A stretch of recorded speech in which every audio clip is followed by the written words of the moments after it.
I've been running the iPadOS 18 developer beta for a few weeks now, and I want to share with you guys in this video some of my favorite features coming to iPadOS 18. Now, the public beta for iPadOS and iOS 18 and all the other softwares is available now if you want to go install it onto your device. Just be advised, make sure you back up your device before you do that. It does still have a lot of bugs and glitches, so do it at your own discretion, knowing that it's still not perfect and it's still very early in the release of the betas, so you might encounter some glitches and things. Now, this is not going to be covering anything about Apple Intelligence because in the betas we don't really have access to any of those features yet, so I can't really test those out. I mean, there are amazing features coming with that, but this is just for the features that we can now test out in the betas on iPadOS 18. But with that being said, I am going to be sharing with you in this video some of my favorite features coming to iPadOS 18 that I've been using in the beta. So I'm really excited to be sharing this with you guys, so let's get started. Number one is all the new home screen customization that we got, and this is available for iOS as well, but I'm just going to focus on iPadOS for this video. But we got some fun new updates when it comes to home screen customization. So first off, we can now freely move apps, meaning that you can move an app anywhere on your screen, even if there isn't an app next to it or above it. It's just a lot less limiting than it was before. I know this is a feature that a lot of people have wanted for years, but we finally have it now on iPad and iPhone. There's also a new customization tab. When holding down and clicking on the top left corner, you can now click on customize, and this menu bar will pop up with some new customization features. From here, you can switch to dark mode, and we have new dark mode icons. Once more third-party apps support this, I think this is gonna be very cool. Some already do, but yeah, now you can have dark mode icons when in dark mode. We also now have this new tinted icon feature, which allows you to tint the color of your icons and widgets to one specific color. You can even use the eyedropper tool to pick up a color from, say, your wallpaper so that it matches better. While trying to test this out, I haven't had a lot of success with it, but I'm sure once we have this more fleshed out and once the update is finally officially released, I'm sure we'll maybe get some better results with this feature. You'll also see these two options here at the top for small and large icons. Once switching to large icons, you will see the labels beneath your apps disappear. I think this gives a nice and clean look. I especially like this on iPhone as well, so this is a welcome change that I think looks really cool. Another useful feature that they added to home screen customization is just to be able to resize widgets really easily. So when going into editing mode, you will see that some widgets which support this has this little tab, I don't really know what to call it, that you can drag that allows you to resize your widgets really easily. You can either use this feature when in editing mode and dragging from the bottom right of a widget to resize it, or if you're not in editing mode, you can also just hold down on a widget and it will show you all the available sizes and you can easily switch to the size that you want. So this is just really helpful to quickly resize widgets. The next feature that I want to cover is the new control center that is now again on iPadOS and iOS. We have an all new look. I do like it. It's a bit more gimmicky, I feel, but it is a nice feature because you can customize it so much. Similarly to what we just covered with widgets, you can also easily drag to resize the widgets in your control center now. You can remove widgets that you don't want, and you can add a bunch of new widgets that are available now in your control center. I think this is going to be really nice again once more third-party apps start to support this as well. Control center also has some new categories like controlling all your media in the music tab or controlling all your home devices in the home tab. It also has a connectivity category which shows all your connectivity options, and you can even add more categories by adding more widgets. So I think this is just nice to see that Control Center is getting really useful.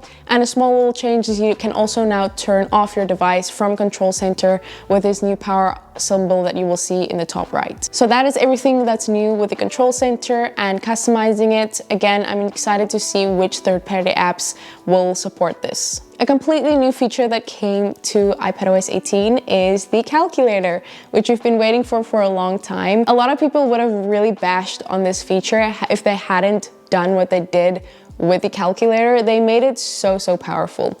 So first off, we just have a basic calculator that we've always had on iPhone as well. A basic feature which I do like that they added is the fact that you can see the previous results that you had. This is something that I think should have been in the calculator app for a long time, but we now can see the history of our calculator app results. Then you'll see in the bottom left, you have this little calculator icon. When you click on that, you'll see some more options pop up. First off, I'm just going to turn on convert.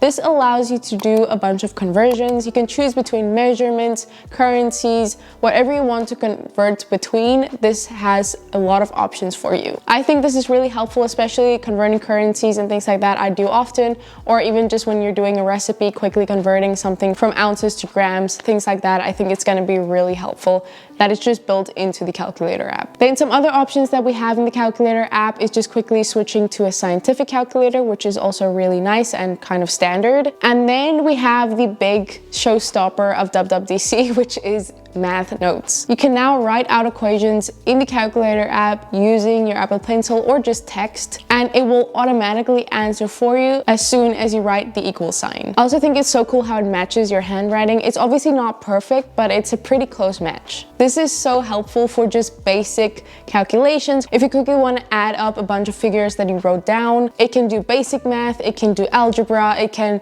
even when you're doing functions, it can insert a graph illustrating that function that you wrote down. You can even adjust the value of certain things in equations, and like with graphs, it will adjust the graph according to the changes that you made. That's so cool. It's really cool to see this type of technology and everything that you can do with it. So Math Notes is a great new feature that they added. So that is the new calculator app, which is a lot more powerful than I think we thought it would be. Next up, we have Apple Notes, which got a lot of new features, which I really love and I think makes it really helpful to use. So first off, we do have Math Notes available in the Notes app. So you will have access to all the notes that you made in the calculator app in the Notes app, and just the function of Math Notes is also in the Notes app. So if you're quickly writing an equation in line in your document, you can also use the Math Notes features. Another new feature is refined handwriting. So if you highlight any of your handwriting, you can click on refine and it will make it into, I guess, a more legible version of your handwriting. So this is the one option, but you can also turn on auto refine handwriting. So you just go into the markup toolbar, click on the three dots and turn this on. And that way, whenever you're writing, it will automatically refine your handwriting to be a bit more legible. I think this is really helpful, especially if you're just quickly jotting something down to just make it more neat and less chicken scratchy. And I especially like this when writing in cursive. It just makes it so much more legible. Even for like lettering, this will just really refine the look of that. So I think this is a really nice feature, which I actually hope comes over to like GoodNotes or things like that, but that is refined handwriting in Apple Notes. You can now also record audio and have live transcriptions in Apple Notes. So going to the attachments section, you can click on record audio, and then in the top right, you will see this transcription icon. So then it will do a live transcription of whatever you're saying. So this audio recording you will have access to in your notes, and you can also then copy and paste that transcription into your document if you want to. So this is really helpful if you want transcriptions of meetings or lectures. I think this is a really helpful feature. We can now also highlight text in Apple Notes, which is a very welcome feature. So you can just select your text, and clicking on the little text symbol at the top, you can choose which color you want to switch to. I think we have like 5 different colors that you can choose from. So this is just really nice to spruce up your notes in Apple Notes and add some color and highlighting. This is so welcome. Then something that I'm really happy that I included is collapsible sections. So whenever you add more than one, either heading or subheading, it will automatically add the collapsible icon next to that heading. So this is just really helpful to make it more easy to organize your notes. You can even have collapsible subheadings within a collapsible title. So this is just going to be really helpful, I think. So those are all the new features coming to Apple Notes. I think Apple Notes had a really great update. And this isn't even all the Apple Intelligence things that are also coming to Apple Notes, like the ability to transform your drawings into actual illustrations. So I'm really happy about this new update. So those are all my favorite new features coming to iPadOS 18. Again, the public beta is available now if you want to go ahead and get it and test out some of these features. But I am excited for the actual release of iPadOS 18 and seeing everything fleshed out. So let me know what is your favorite feature coming to iPadOS 18 or iOS 18. And again, I'm also excited to see all the new Apple Intelligence features also coming. So thanks so much for watching. I really appreciate you, and I'll see you next time. Bye.